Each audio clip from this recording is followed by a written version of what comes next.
Well, I'm gonna tell you, partner. Courage is being scared to death, but saddling up anyway. Now giddy up. John Wayne. Oh, that was so bad. Hey there, welcome to the Retirement Answer Man Show. My name is Roger Whitney. I am your host, and this is a show dedicated to helping you not just survive retirement. We truly believe you can rock retirement, even during a corona disruption, even during a recession. And we're going to talk a little bit about courage today when it comes to actually making the decision and going through and actually retiring, because that can be an intimidating decision when you have built a potentially wonderful career that you are at the top of your game for. And then we're going to talk a little bit about the CARES Act and answer some of your listener questions. But first, let's go deal with the stimulus package that was just passed in the What's That Mean segment. Huh?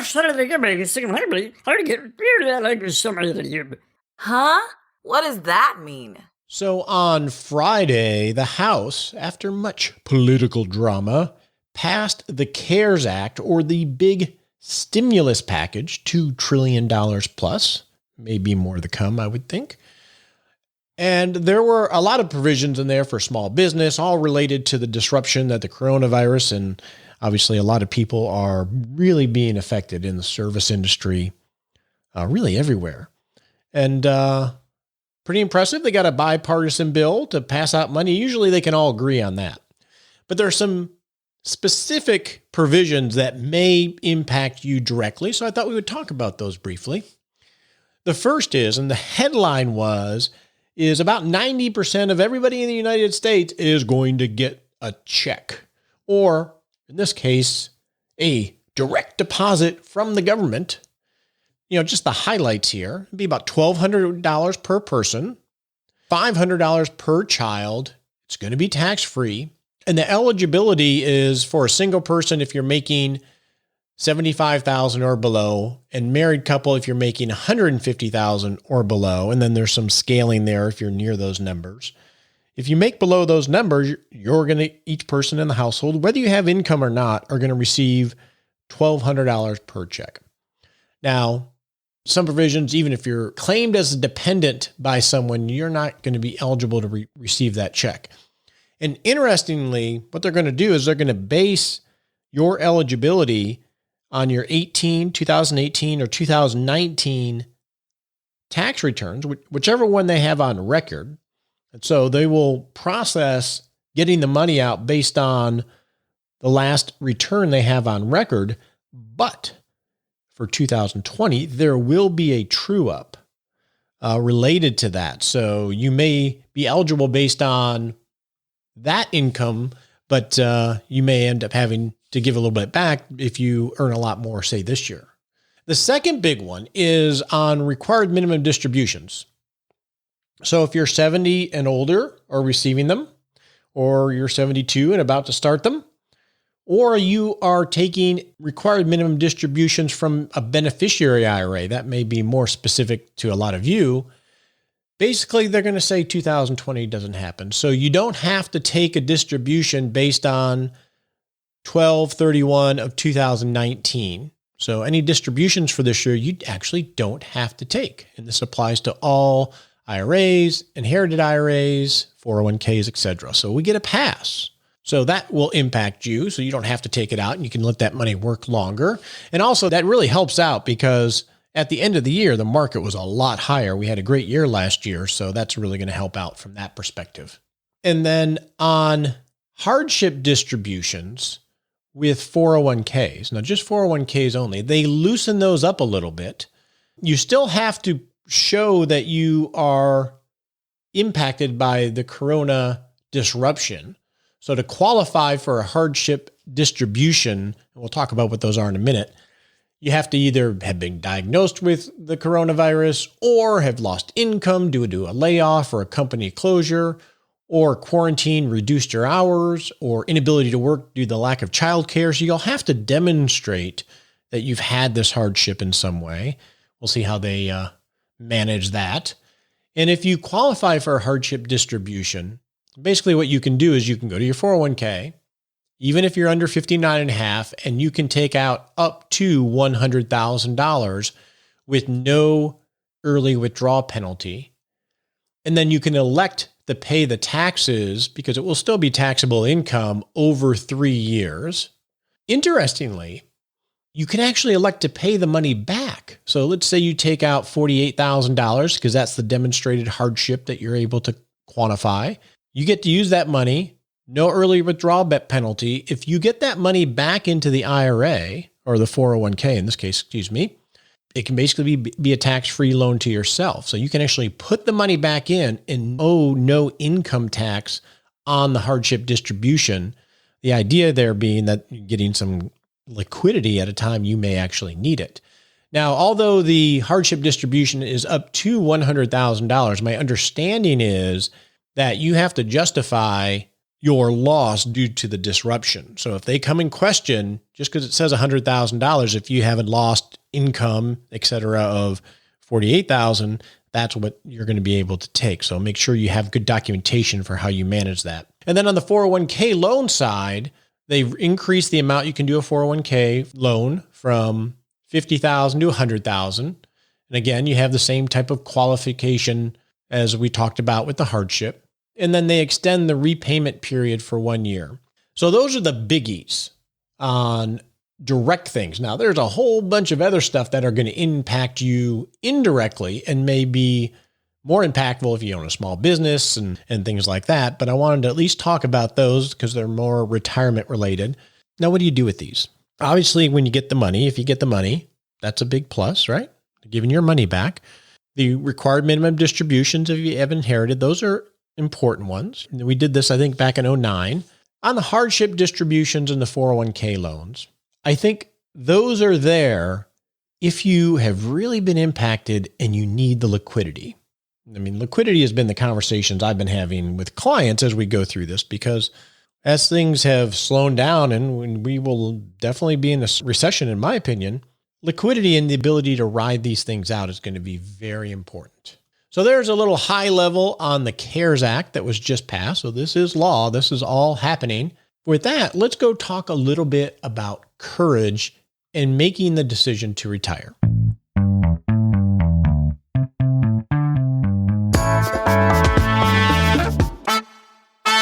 It can be hard to retire. Now think about your situation. Maybe you've been working in the same career for 10, 20, 30, maybe 40 years. Maybe the same company. You have an established reputation in whatever you do, whether it's a teacher, an engineer, a manager, all these things you've built up and you've progressed in your career to the point that you're a little bit captain of your universe. You have all the wisdom of that collective knowledge of all that work. You're in your sweet spot. You're likely making more money than you've ever made before. You have more autonomy than you've ever had before. You're respected. You got this figured out. So the decision to retire means you're not going to be the captain of the universe anymore. You're not going to know how it all works. And you're likely going to give up income that's the most you've ever made the year that you retire. That can be hard. Why would you give that up? What ends up happening is, well, if I could just work one more year because I have this bonus or I have these options, they're going to vest, or I have this, I have this whatever.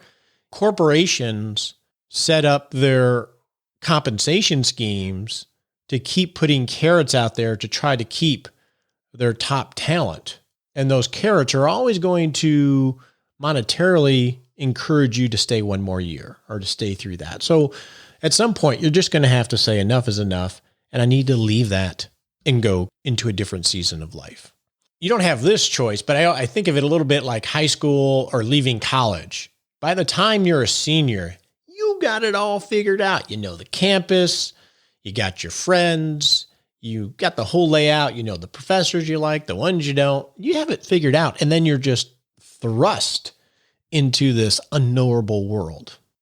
The benefit of graduating college is you're thrust into a career where you're earning money, and then you start that progression. And that at least feels empowering, even though you're starting at the bottom. But when you choose to retire, you're losing all of that comfortable ecosystem of your work environment, and you're starting retirement and you're not going to some place where you're going to earn a ton of money. You realize, I'm done with my sowing. This is the reaping phase. And then you wake up the next year and I was the captain of the universe making all this money. Now I'm not. So that can be intimidating. It made me think of, well, how do you have the courage to get married, right? I mean, obviously love has an important part of it, but it's scary too. You're blowing up your whole life and now you have to live it with someone else. Are you ever really ready for marriage? I've been married 30 years. My son is the age I was when I got married. I look at him, I'm like, no way. Are you ever really ready for marriage? But you do it. What about having kids? Sure, there are articles of, the lifetime cost of having children, and it's astronomical. But do we do those calculations? I mean, some of us probably do, but do we really? No. We just have kids. We know it's the right time. It's the right time to enter that season of life, and we just have faith and we do it. So I think retiring ends up having to be that kind of faith, that kind of courage. It's springtime here in Texas, and mountain biking is a great way to be outdoors and have social distance. And I was thinking of mountain biking, and when you're riding on a mountain bike trail, there's lots of twists and turns, and there's lots of trees, rocks, lots of things to get you into trouble. And on a mountain bike, when you're riding, it's very important you're not looking at your front tire. You have to look out 6 to 10, sometimes even farther out. And when you're coming up to a turn in the road, you need to start looking where your turn is, looking into the turn. Because as you look into the turn, your bike and your whole momentum will start to flow that way naturally. If you're looking straight ahead, even though you know the turn is coming up, and then when you address the turn is right when you get to it, you're going to overshoot the trail. I think of that when we think of getting the courage to retire. And at BW, our head retirement coach made this point in a meetup in the RRC we had on this very topic of your attention needs to start focusing on where you're going to go. And I think what he was saying was work tends to take a lot of our intellectual energy. We're working on all the projects that we're working on, we're forecasting for the future. It takes a lot of energy there. And usually if you're really successful, you have a lot of pride in your work ethic. That's probably why you rose so quickly in your effectiveness. And slowing down the intellectual allocation to work feels like we're slacking. But I think that's what you need to do is you need to give yourself permission to lower the allocation of your intellectual energy to work and start increasing the allocation towards where you're going into retirement and what kind of life you want to make or you and your family want to make. It's a gradual change in attention, but I think it's something that has to happen. And that does not mean that you're mailing it in. You'll still do a great job. You're probably hardwired that way, but it's okay to start thinking about the future, to look into the turn. And I think that's one way that we need to do it. And at some point, you're going to have created such a vision over into where you're going, you'll naturally fly into it. So I think that's a healthy thing to do. Now, what are some very tactical strategies you can do? Well, one is just set a deadline. If it's a year out, if it's 2 years out, set the date. Pick a very specific date. That gets our attention, and it's amazing how the forces of the universe can frame the project to work to that deadline. So that's one way. Some people are wired that way. They need that. And then obviously you can always pivot if life unfolds in a way that causes you to. Another tactical thing, and this is my preference, I mean, all of these are good, but I believe process, strategy, tactics. Put the pieces in place in a methodical fashion. Doesn't mean taking too much time, but prepare, create that vision of where you want to go, organize your resources, understand your fundedness, know that this is possible and can create a compelling vision of where you want to go so you just lean into it rather than be pushed into it. Process, strategy, tactics. Start doing the planning.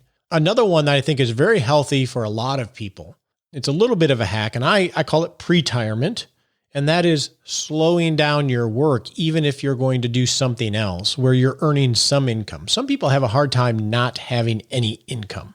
And so go do part-time work. If you're making $200,000 a year, go make $30,000 or $40,000 a year. You'll still feel empowered to do that. And right now is a great time, by the way, I'm guessing you may be working at home.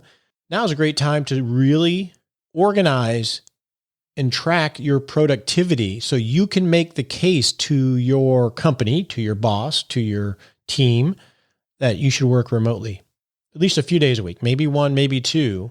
Now's the time to prove your worth as a remote worker.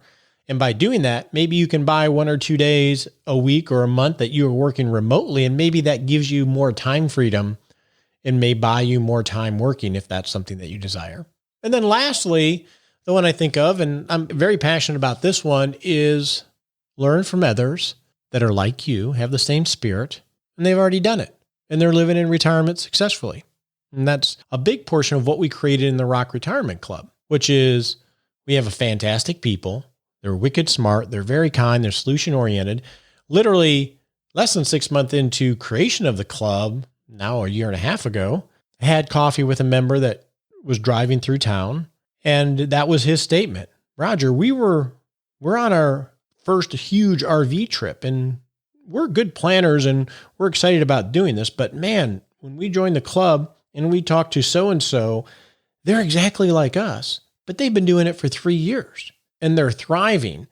And just seeing them and talking to them has given us so much more confidence that we're making the right decision. So I think all of those are tactics of getting over that trepidation about entering. It's not retiring from life. It's just entering a new season of life. And with that, let's go get to some listener questions.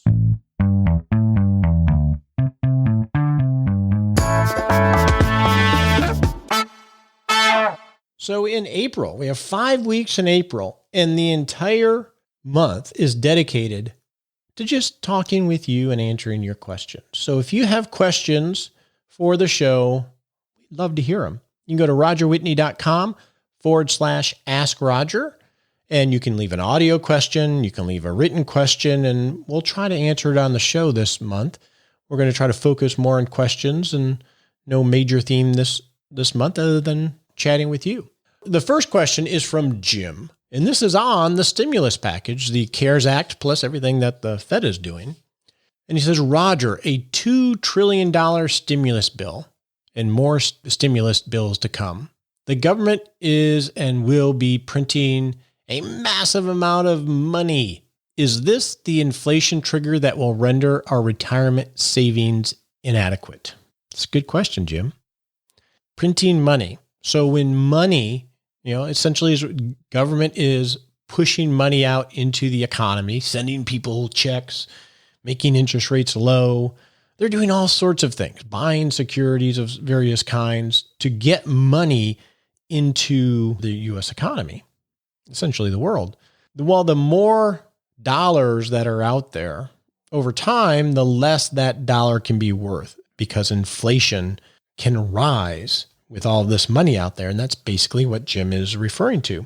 It's a great question, and it's a big worry. We had this worry when we were coming out of 2008 as well. So here are my thoughts on it.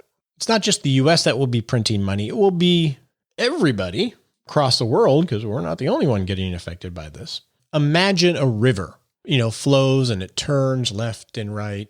And the water in the river is money and goods flowing through the world economy. Okay, so it has a natural current to it. Well, what's happened here with the pandemic is that the world economy has essentially become log jammed. So that flow, that natural current of money and goods flowing all around the world and all around our economy has gotten log jammed. So it's not flowing. The water is not stagnant, but it's flowing at a much, much reduced rate. The reason that the stimulus is happening, the Fed is doing what they're doing, more stimulus is happening is because of the logjam, they're trying to pump money into the economy to at least keep it flowing to some degree. They won't be able to get it back to normal just with printing money, at least at this point, but they're trying to print a ton of money to get some of the water flowing so people can do things while the economy is log jammed. And then as the worry is, and this is, I think, to Jim's point, that as the pandemic subsides, and it will, and people go back to work, companies open again, you can go to your restaurants again, as the economy starts to move again, that logjam breaks, and the current starts again. Well, if we've just pumped a lot of water or money into the river of the world's economy, and then the logjam breaks, whoosh, it rushes fast. And that can cause inflation. It can cause a lot of inflation, which is a potential worry. I think right now it's not an issue, Jim, because really like in '08, but a little different story, is that absent this happening, we would have deflation because we call it the velocity of money, how quickly it moves around the world. The velocity, or this current, has almost come standstill. So we got to get the money in there just to keep things from deflating. The trick will be is that when that log jam breaks and this pandemic subsides, can they pull the water or the money back out? And that's what the Fed was doing over the last 6 or 7 years. They were pulling out liquidity, and it's more complicated than we need to worry about for what we're talking about. But they were deleveraging their balance sheet and trying to pull liquidity out so they didn't cause inflation. And, at least statistically, it's worked. Will it work this time? That is a big fear. And I think that's one reason why we just need to be agile, because we really can't handicap this and make a big bet on an extreme outcome. We have to keep making iterations in how we're managing our money, the kind of liquidity we're taking, in lots of things as we get more data. But it's a great question, Jim. Now, Tim has a question on rebalancing. I have money spread amongst my financial advisor, our 401k, at age 57 and 54. We're at about a 65-35 split between stocks, 65%, bonds, 35%. Our stock has been weighted to dividend payers. So what is the strategy to rebalance? Feeling like our 2 to 4 year window just got pushed out. This is a difficult question. It's more difficult than you would think. Traditional asset management is a hard allocation. Let's say 65% stock, 35% bond, and then you would naturally rebalance over time, getting back to that 65. Well, what's happened here recently is all of his stocks have likely gone down in value, which means they need to sell bonds and buy more stocks. The reason it might be a little bit more difficult is they're weighted towards dividend payers. So it may be a little less diversified than a normal asset allocation policy because it's focused on dividend payers. I don't know what percentage of those stocks are focused on dividend payers, but my recommendation, or my suggestion, because I don't give recommendations on the show, my suggestion, Tim, is first, what was the plan to begin with? When you worked with the financial advisor, my guess is they helped you allocate your 401k. What is the recommendation of the financial advisor, and what was the plan to begin with? Because we really don't want to have it made up as we go along. So I would start there, and assuming you have built the tiers of, I call it the pie cake of liquidity, if you're 2 to 3 years out, 2 to 4 years out, you know, especially on the 2 year out window, you should start looking at building the liquidity and then the income floor, because the 65-35 split may be money you're not going to touch for 5 years, but I would start building those liquidity tranches or the pie cake now if you're within 2 years. Then I would definitely do a hard rebalance to the long-term portfolio. Our next question comes from Paul related to some treasuries he has come due. He says he has 60% of his assets in stocks managed by a fiduciary and 40% in cash equivalent, and a large portion of that is in treasury note, a treasury note ladder. So a ladder is, to make sure we're on the same page, is you pick a period of time, let's say 1 to 5 years, and you would, let's say you had $500,000, then you would invest $100,000 with bonds that mature at 1 year, and then another $100,000 that mature at 2 years, and so forth. And so each year you have money coming due, and then what you would do is buy the next top rung of the bond ladder. And the idea of that is that over time, you always have a little bit longer term bonds and you have shorter term bonds. and you will average out regardless of what cycle interest rates are going. If interest rates are going down, you feel good because you have a 5-year bond. If interest rates are going up, you feel good because you have some money coming due where you can buy the next rung at the top and get that higher yield. So his concern is, he says the notes he has currently are yielding about 2.6%. And he was using some of that to cover his retirement expenses. Considering where current yields are, I cannot see myself reinvesting in treasuries again with the effective negative yields when you consider inflation, and wondering what your thoughts were. How can I put this money to work for me with a conservative slant to it? He says he has a healthy pension that covers most of his necessary needs. Well, Paul, this was part of the reason why you built a ladder to begin with, was so you could average out. So now I don't know how long your ladder is, whether it's 2-year, 5-year, 10-year, what have you. I would go back to the logic as to why you built the ladder in the first place. Was it to provide you yield? It sounds like you don't need the yield to live on. You have other things. You have dividend paying stocks. You have a healthy pension. Is the purpose of the bond ladder to throw off income for you to use? Or is the purpose of the bond ladder to have quote unquote safe money that is part of an overall allocation to balance out your stocks? If it's the latter, then unless you are making the decision to change strategies, I would stick to the decision of your ladder and buy out the next highest rung. Now, if you're going to change your strategy, that's totally fine. Now you want to think through, okay, how am I going to change my strategy because my situation is different, or interest rates in this case are different? That's totally cool. I guess my point is, when you change the strategy, do it thoughtfully and know what you're going to, so you don't have to make it up as you go along every single year. If you want to lean into maybe doing a corporate ladder, yields are a lot better there now, especially with some of the financial stress. If you want to switch to doing a municipal ladder, there are lots of different strategies. I guess the question is, are you looking to change your strategy? And if so, great. What are you trying to accomplish? Is it income? Is it protection? Is it balance to your stock portfolio? What do you want to accomplish? And then look at the options available to set yourself up for success for that. I think we can get ourselves in trouble when we set a course and then either we didn't think through it clearly enough on the front end, and I'm not saying that you didn't, Paul, or we get distracted by short-term situational things, because a ladder over time should still perform fine in up and down markets because you're always reinvesting back out. The key is we want to know why we're doing something, and then that will help lead to the best way to do that. And I love being agile retirement management, but I think we want to be careful when we're changing our direction because of a short-term situational thing. Not to say that it's wrong. If we're going to reorient, okay, let's get out the compass, let's get the map, and let's really dial in what the new course is and why we want to go there. And that will help lead you to a better decision. So I don't know if that really gave you an answer, Paul, but my thoughts on your question anyway. With that, let's go to a SMART sprint. On your marks, get set.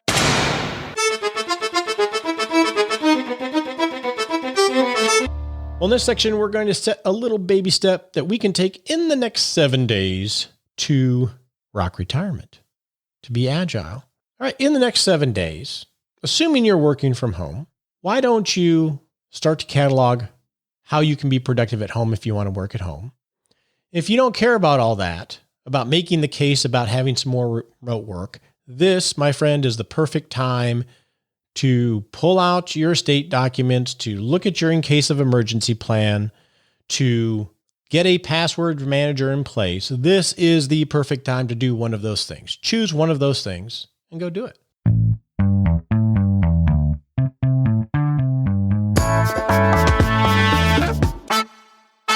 All right. Nicole will be back next week. We're excited to have her back. She's doing well in Austin. Little cabin fever for her and the kids, but they're having a great time. I'm excited to have her back. And I want to tell you, we had that webinar last Thursday. We had over 400 people register. It was good feedback, and we'll do what we can to help you through this disruption. So if you have questions, that's all we're going to focus on are your questions for this entire month. So go to rogerwhitney.com/Ask Roger.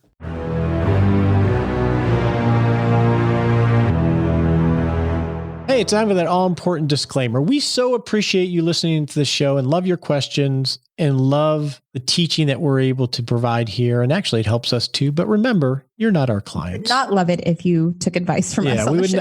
We would not love it if you took advice from us on the show. Realize this is helpful in education. Talk to your legal advisor, your tax advisor, or your financial advisor before you make any decision. We appreciate you joining us today for this episode of Retirement Answer Man. Be sure to visit rogerwhitney.com/answers to access the Retirement Answer Library with over 30 checklists to help you make the most of the only life you have. Remember, you have more power than you realize to create an amazing life starting today with Retirement Answer Man. The opinions voiced in this material are for general information only and are not intended to provide specific advice or recommendations for any individual. All performance referenced is historical and no guarantee of future results. All indices are unmanaged and may not be invested into directly. Have a wonderful day.